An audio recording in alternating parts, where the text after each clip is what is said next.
زرمینه له یو څه وخت راهیسې د جرمني تابعیت لري او اوس کولی شي د بونډسټاګ په ټاکنو کې برخه واخلي. په خواشینۍ چې هغه د ټاکنو په ورځ د ټاکنو ځای ته نشي تللی. له ښه مرغه د پوسټ له لارې د رایه ورکولو اسانتیا هم شته، خو راځئ وګورو چې دا ډول رایه څنګه ورکول کیږي.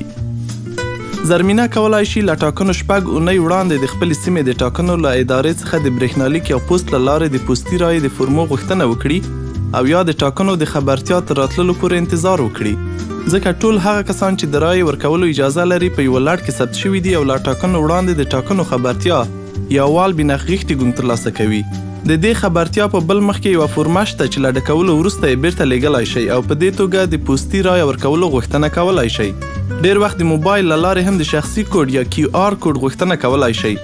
د پوستي رایه ورکولو غوښتنه یوازې له ټاکنو وړاندې تر جمعې ورځې پورې کولی شئ.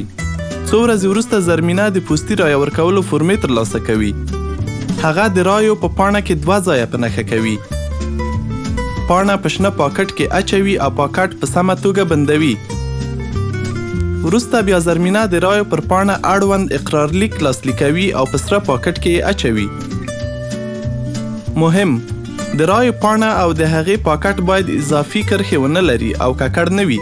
له دې پرته دا رایه باطله ګڼل کیږي. اوس باید زرمینه سور پاکټ پر وخت د ډوچه پوسټ په بکسونو کې واچوي څو د رایو په ورځ د مازدیګر تر 8 بجو پورې د رایو اړوند مرکز ته ورسیږي.